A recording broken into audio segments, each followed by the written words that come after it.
Hello and welcome to the inaugural episode of SchoolHouse, Equity in Education. I am your host, Allison R. Brown, Executive Director of the Communities for Just Schools Fund, or CJSF, where we provide resources and support to community-based organizations that are working to ensure equity in their schools. Go to www.cjsfund.org to subscribe to our e-newsletter. If you're tweeting, follow me at Allison R. Brown and tweet about the show with the hashtags C4JS with the number 4 or Communities for Just Schools Again with the number 4. Today, on this first episode of SchoolHouse, we are recognizing the brutal reality that people of color, particularly Black and Latino people, face every day in simply going about their lives. We've witnessed the recent killings of Philando Castile, Alton Sterling, and Alva Brazil, Black men killed by police. We've seen other instances as well of disturbing police interactions with Black and Brown communities in this country. We're talking today with Hiram Rivera and a student member of the Philadelphia Student Union, PSU. Her name is Kyla. She's a 16-year-old junior in Philadelphia, Pennsylvania. PSU is building power among young people in Philadelphia to demand a high-quality educational experience for all students. You can get more information about PSU at phillystudentunion.org. and follow them at 215 Student Union on social media. Hiram, thank you so much for being with us on SchoolHouse today, and thank you, Kyla, for joining us as well. Thank you for having us. So, Hiram, why don't we start with you? I mentioned all that we've seen in the news about policing and the systems of criminal justice and policing as they impact on communities of color, and we bear witness to killings of Black and Brown people in the streets. Yet young people also face abuse at the hands of a broken system of policing inside their schools. And, we all may recall the young woman who was brutally ripped from her seat in her classroom by a school resource officer at Spring Valley High School in South Carolina when she did not put her cell phone away, or the Latina student who was viciously slammed to the ground on her face by a school resource officer in Texas because it seemed as if she was going to get into a fight. Philadelphia recently experienced a similar incident. Hiram, will you tell us about that? Yeah. On May 5th, one of our student union members, Brian Burney, was involved in a situation with a school police officer at his school in Benjamin Franklin High School. Mm-hmm. Brian, the last period of school, was attempting to go to the bathroom. And in his school, the bathrooms are locked all day, and you need special permission to go to the bathroom. Mm-hmm. That's not a district-wide policy. The locking of bathrooms is something that individual principals decide for their own schools for their own reasons. On this day, Brian was met with a school police officer who wouldn't let him go to the bathroom unless he had a pass. Brian has documented medical conditions and medical history that the school knows about that require him to go to the bathroom more often than not. An argument ensued because Brian didn't have a pass. The officer wouldn't let him go to the bathroom. In frustration, Brian slammed an orange that he had against the wall. The officer then, according to Brian, then rushed him with both fists clenched, hit Brian in the face, slammed him on the floor, and started choking him on the floor. At that point, the students who were in the hallway who were gathering once the argument started happening started yelling at the officer to get off of him.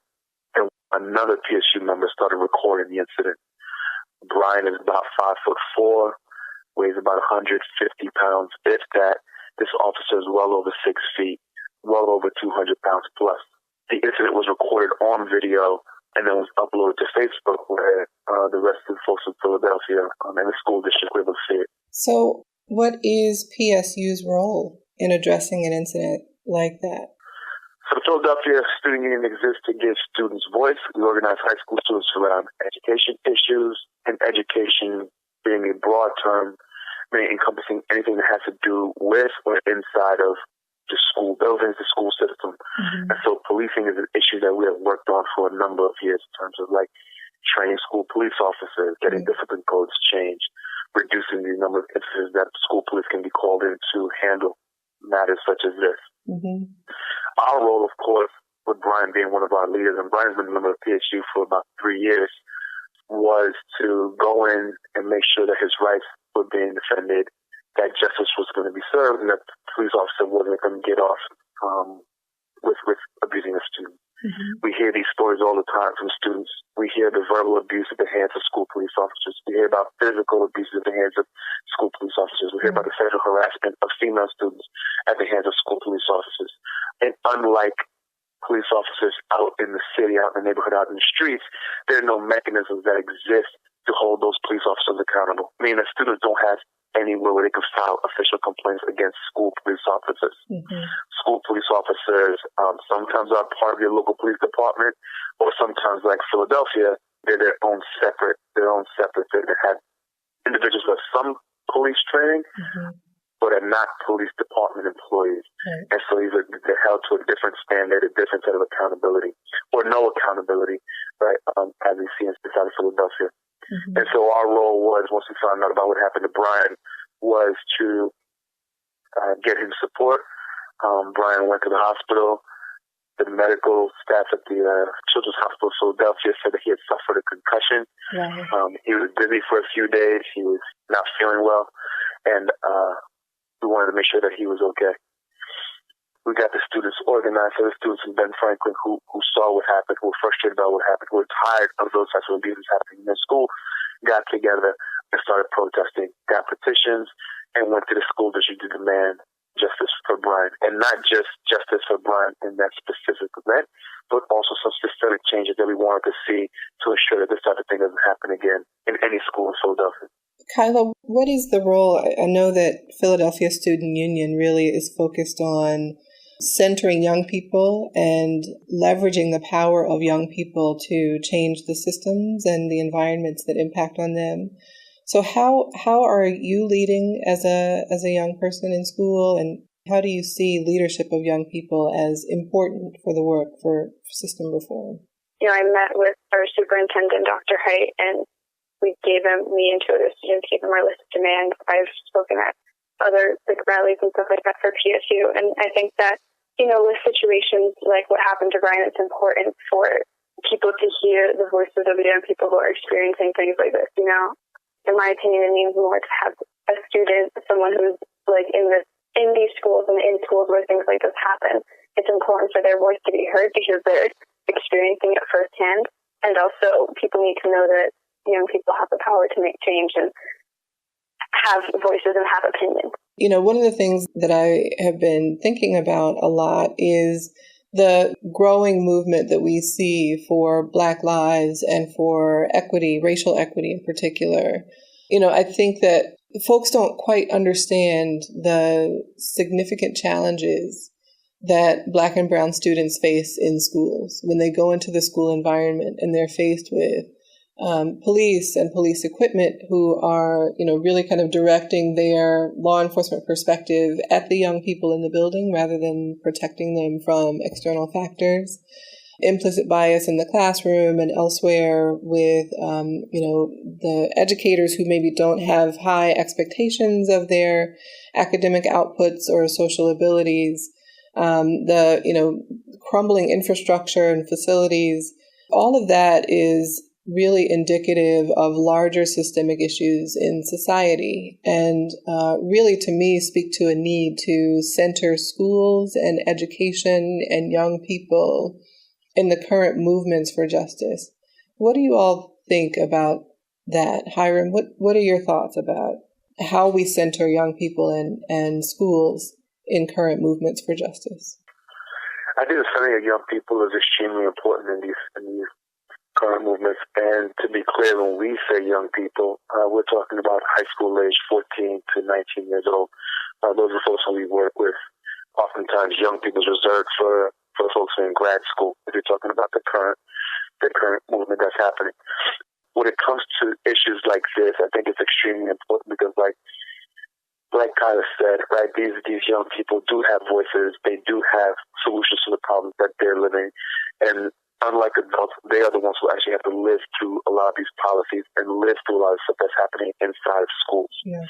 If you're talking about the broader movement around the issue of policing, I think that young people, play an extremely important role because unlike most people, right, they are in contact with policing almost 24/7. Right, they spend about 8 hours a day, 6 to 8 hours a day in school buildings with police. In some schools, depending on what school you go to, way more police than you do as counselors, right? And then when you leave those buildings, you have the police outside of your community and neighborhood. And so for a lot of young people, they are never in situations, or at least very rarely, in situations where they are not in close proximity to police. And so I think they, better than most, can speak to what that feels like, to speak to the issues of police abuses. And not just police abuses, of what that does to their own psyche, what that does to their own lived experiences and conditions that they have to go to school and live in, right? When you're constantly being watched, you're constantly being observed, you're constantly in the presence of a police officer, sometimes armed, sometimes not, who more likely than not and more often than not, unfortunately, is looking at you as a potential threat, as a potential criminal, right? Especially when we're talking about Black students, when we're talking about students who go to needy schools, right? Impoverished schools, this is what they have to face. And so if you want to understand what that feels like and what impacts that has on the way you see yourself as a young person, on your academics, on the way you look at your future possibilities, right, and the life that you're going to have, then it's really important that you speak to them.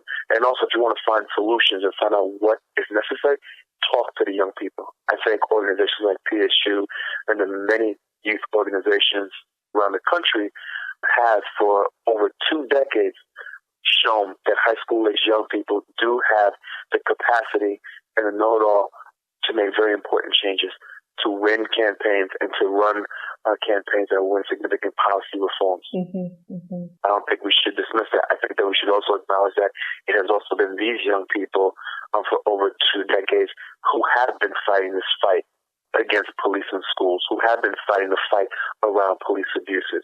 Unfortunately, due to their age, due to their race, that over 2 decades long worth of fighting oftentimes gets dismissed or ignored unless you're inside of those youth organizing circles. Right? And I think that it's even ignored even within this current movement that's happening today. We have the issue in Dallas, Texas, and folks are really upset and shocked at the use of military-style weapons, right? They get shocked at the use of tanks and armored vehicles. The youth organizing groups, the folks in the Liberty Community Strategy Center in Los Angeles, right, for one, Power to You in Miami, another, have been fighting the demilitarization of police for over 2 years now, right? Trying to bring an end to the 1033 program that gives police departments these military-grade weapons. And so I think the role that young people play, specifically high school-age young people, is extremely important, and that's the role, the work that they have put in already for countless years would be extremely beneficial to the current movement today.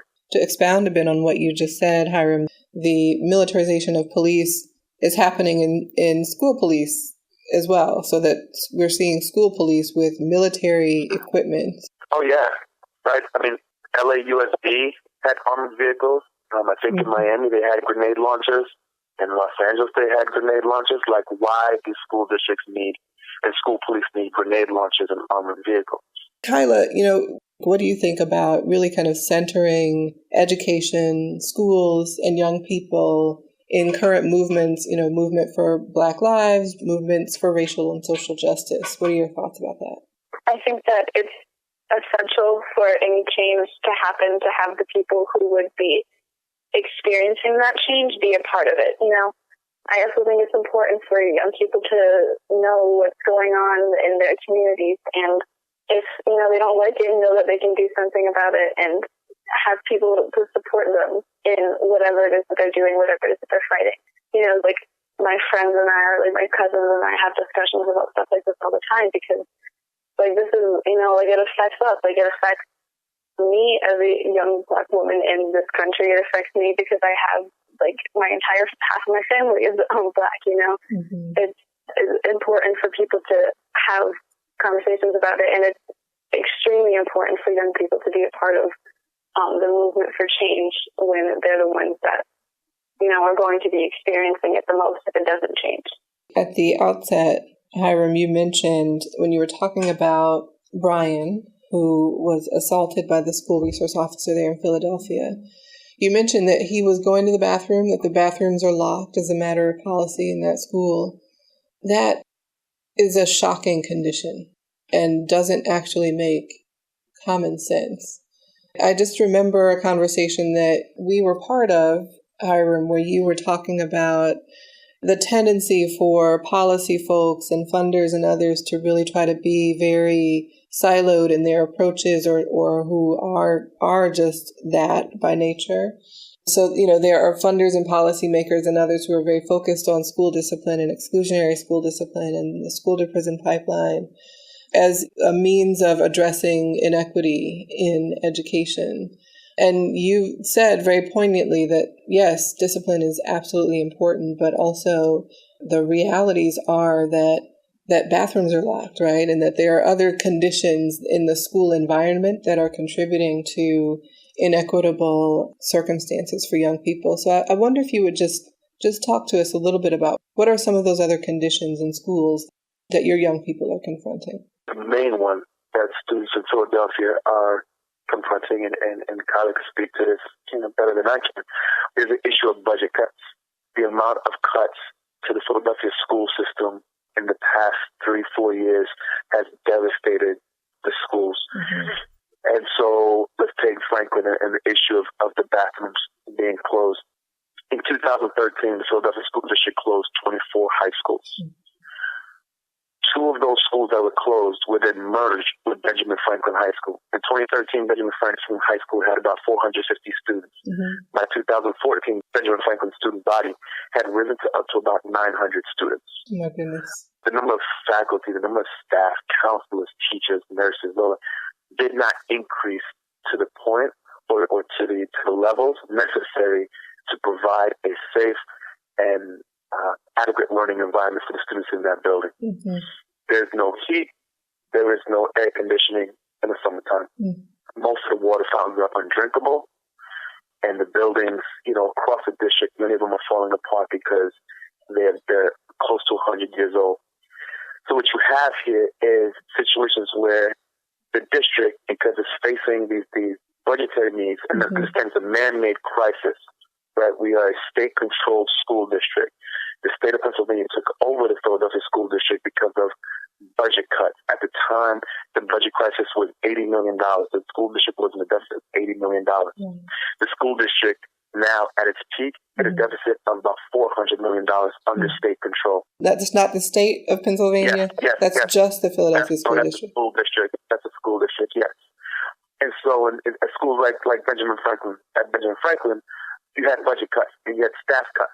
So they cut nurses, they cut counselors, and they cut noontime aides. These were adults who were in the building to help out with non-academic matters. Mm-hmm. And so because you don't have the adequate number of adults and staff in the building, what you end up having is school police playing the roles that these noontime aides used to do, right? So the justification for having police in schools is that they're there to protect students from extreme violence, mm-hmm. weapons, massive brawls where people's lives are in serious danger, right, and drugs.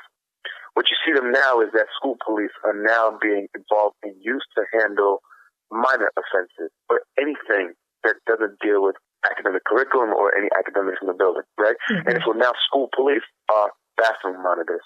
They're hall monitors. Mm-hmm. School police are walking around in the cafeteria, right, making sure people are sitting down. And you create this prison-like environment. And so Brian was at the school when it was about 400 students. He was at the school when it went up to 900 students. But he was still at the school when school police are now, because they have nothing else to do, because of budget cuts, mm-hmm. are involved in these minor infractions and have the responsibilities of hall monitors. Right? The thing is that school police are trained to do one thing. They're there to look for criminals, just like the police. Right? The police are only trained to view everyone as a potential criminal. In school, right, they look at the students as potential threats, as potential criminals. Everything becomes a criminal matter at that point. Once you engage with a school police officer, everything becomes a criminal matter. Mm-hmm. It stops becoming just a regular school issue. And this is where Brian got caught up. And not just Brian, but the many other students who haven't had their assaults videotaped, be they verbally or physically, right? Yeah. The young man who videotaped it was taken away by school police themselves. The school police attempted to erase the video off his phone and threatened to arrest him for the videotape and the assault that was happening on Brian. Like, these are the realities that our young people are going to school in. And they come as a direct result of the budget cuts and the state takeovers, the school closures, and ultimately the privatization of our school districts that are having extremely negative impacts on those students who live in predominantly Black communities and who go to poor schools. Kyla, many of the things that Hiram just laid out that the school police are involved in are not actual crimes. So, yes, police are trained to target people and to focus on people as potential criminals according to criminal codes that have been written for adult behaviors that are harmful to themselves or other people. The things that we've asked school police to do, that school police are doing in schools, are not actual crimes. So, Kyla, what kinds of things have you seen police in schools involved in that they have either arrested students for or otherwise engaged with young people around? A big part of this kind of conversation is, especially pertaining to Philadelphia schools, is that the way police treat the students and carry out their job is very different in neighborhood schools like Benjamin Franklin and in magnet schools like Central. And this is an ongoing conversation about the discrepancies in the way things are handled.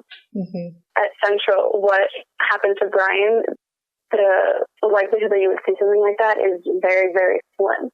Mm. The worst it gets is probably officers having an attitude or talking to you disrespectfully when there is actually no need for them to be disrespectful. One of the things that I've talked about before is that, you have Brian being assaulted for trying to use the bathroom without a hall pass, and at Central, kids can go through the scan machine or don't have to skip the scan machine if they know the security guard who's doing that job that morning. The relationship between students and officers is very, very different at Central than it is at Franklin, which creates this whole other level of problems and this whole other thing that needs to be addressed, because the way students are treated needs to be equal across the board, like across the district. It can't, like what happens at Central and what happens at Franklin, it shouldn't be that different. Mm-hmm. I'm not saying that either thing should happen at all, but police officers should be treating students equally no matter what school they're at.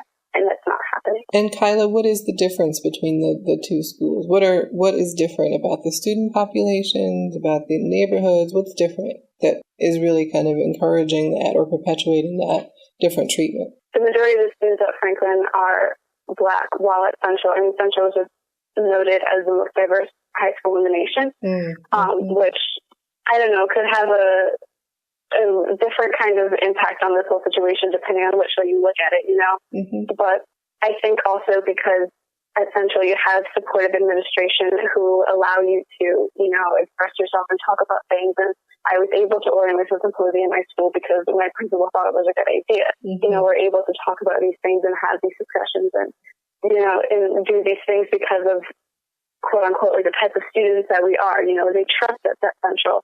And there is no difference except for the school that you're going to. The only difference between me and Brian is that I go to Central, he goes to Franklin, and that he's a guy and I'm a girl.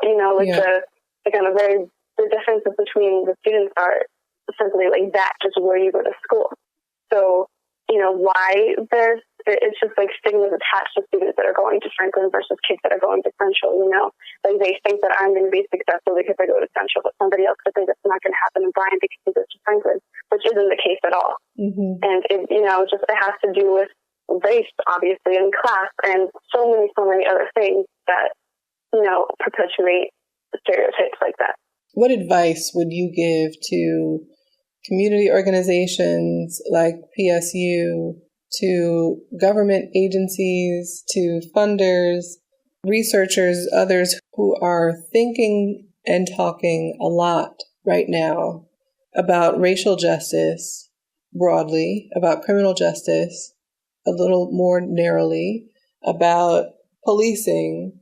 What advice would you give to folks who are thinking about these issues and are wondering what to do? To listen to the people who are, feeling however they're feeling about what's going on or experiencing what's going on, I think that also recognizing that everybody has their own opinion and has their own take on what happens in the world and what is happening, especially right now. I think that it's important to especially listen to the young people, like we kind of talked about, like this sort of ongoing theme with this discussion is that like young people have a voice and what they say matters because you need them for things to change, and they're the people that are going to be experiencing whatever adults are making decisions, right now. Like whoever becomes the president of the United States is going to affect me because of how old I am and the fact that I'm going to college in 2 years. Yeah. So I think that it's important for people just to know that students, young people have a voice and that what they say matters, and to use that to their advantage, So when, like, what PSU does is, organize rallies and the students talk.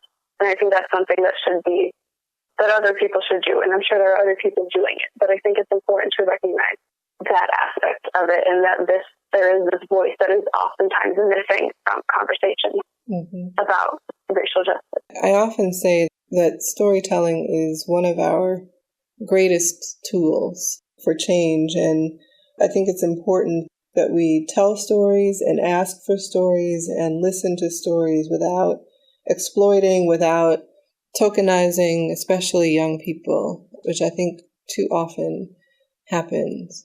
So I wonder if one of you would share a story about one of the greatest successes that you've seen in doing the work that you do.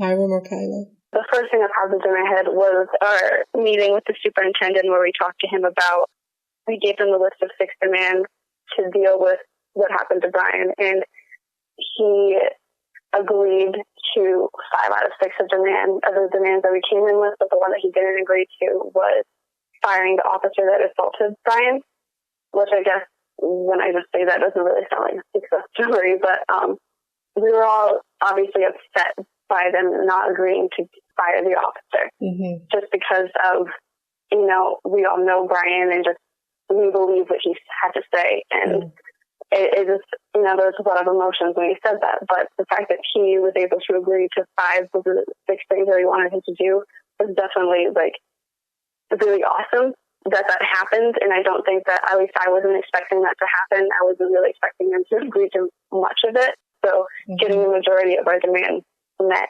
or agreed to be met was pretty awesome. What were those 5 things?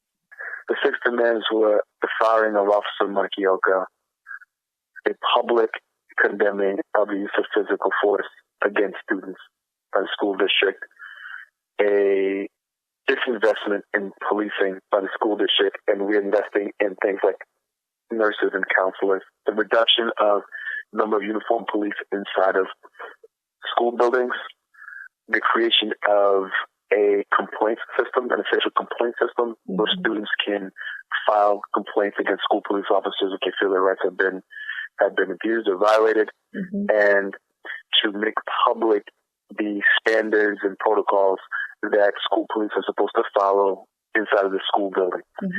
Prior to that, that was not public information, and we're fighting for that. And so, like Kyla said, 5 out of the 6 demands were met. The only one that wasn't met was the firing of Officer Makioka. The Office of School Safety, which is the school police for the district, ran an investigation of the school police and found that the school police didn't do anything wrong in this incident. We can see, right, where school police mirrors much in the same way, what happens out in the streets, and especially in these cases of the police murders that have happened throughout the country.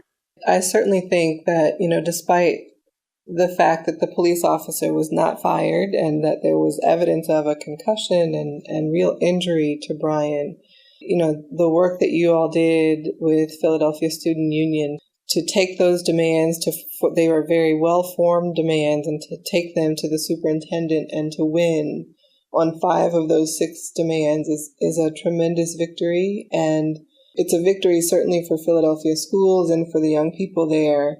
It's also a victory for young people and organizations all over the country who will be looking to you all for a model of what to do and how to combat the systems that they encounter every day. So congratulations to you all on that work, and thank you for doing what you do. Thank you.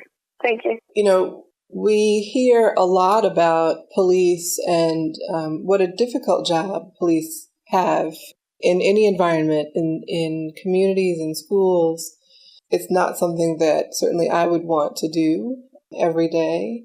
And so the question is really about trust between community and police. And for those young people who are in schools where they are being policed and where there is a heavy police presence, is that cultivating distrust of police and perpetuating the divide between communities of color and police? I think that when you have situations like what happened to Brian and then nothing happens to the officer, that's, in my opinion, definitely perpetuating the distrust between young people of color and police.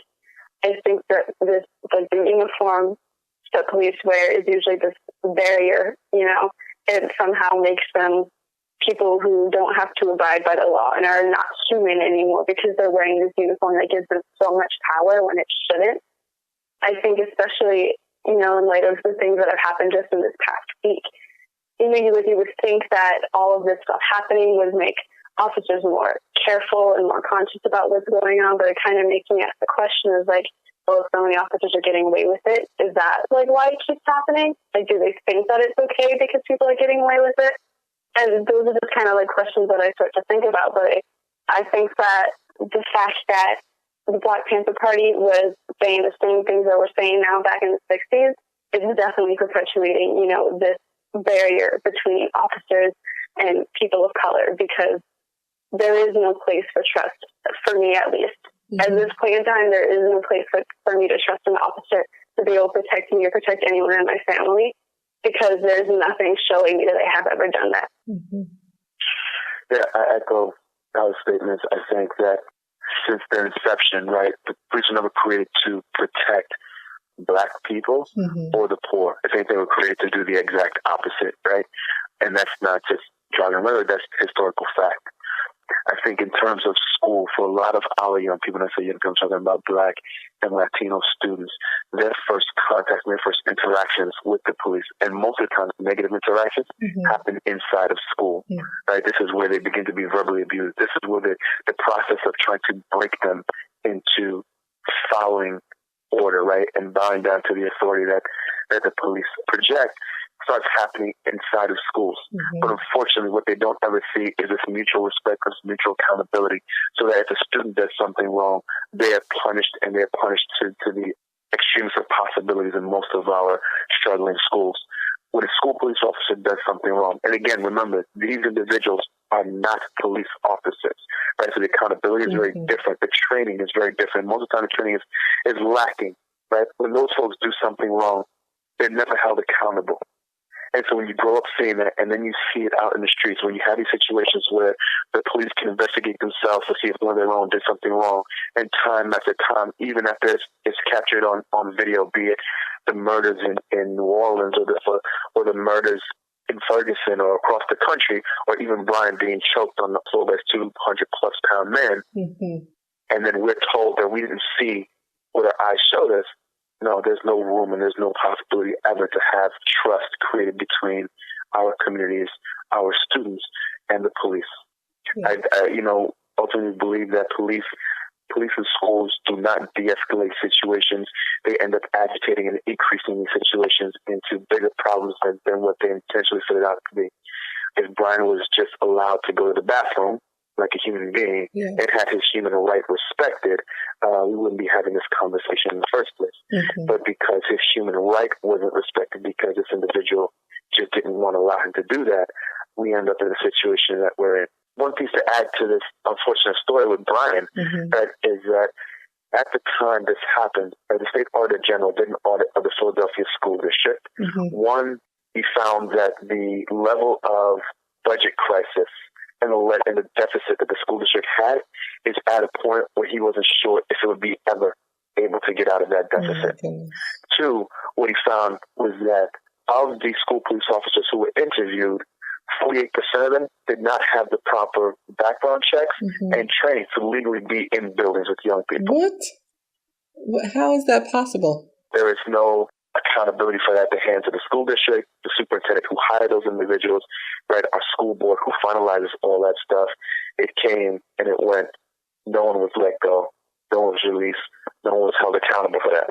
So half of the school security staff, the police that are in schools, of the folks who were interviewed, so in 2011, since 2011, 2012 until now, 71 new officers have been hired.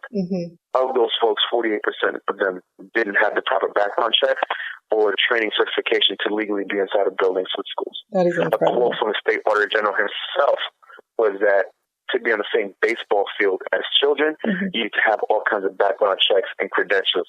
And for some reason, that doesn't apply to our schools. What is the demographic population of the Philadelphia schools, Hiram? It's overwhelmingly Black. The numbers in terms of Black students, I believe, are over 75%. I appreciate your perspective, and I think the argument that schools are a microcosm of what communities are, what society is, and the ways in which we are seeing inequities play out for young people of color in schools today really do speak to that. And so we see elements of policing, we see elements of economic injustice, we see elements of health and mental health services that need to be enhanced for young people in schools. All of that is in the school environment as we're talking about it in different ways in the external community. And if we can address schools and the way that young people are served in schools, then we can really develop some concrete solutions for dealing with societal ills as well. So I appreciate both of you. Thank you so much for your time. Sadly, we've come to the end of this episode of SchoolHouse Equity and Education. Hiram Rivera is the executive director of the Philadelphia Student Union, and Kyla is a 16-year-old junior at Central High School in Philadelphia, Pennsylvania, and a member of the Philadelphia Student Union. Hiram, how can folks find the Philadelphia Student Union online? The website, Twitter handle, Facebook, all of that. You can find us on our website at www.phillystudentunion.org. On Twitter, it's 215 Student Union, and it's Philadelphia Student Union on Facebook. We're very active on all three, and so either of those can get you in contact with us. Wonderful. Thank you both so much for joining. Thank you.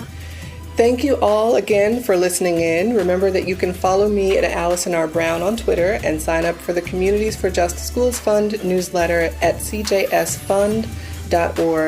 Next week, we will be joined by Dr. Monique Morris, the Executive Director of the National Black Women's Justice Initiative in California, and she'll be talking about her new book, Push Out.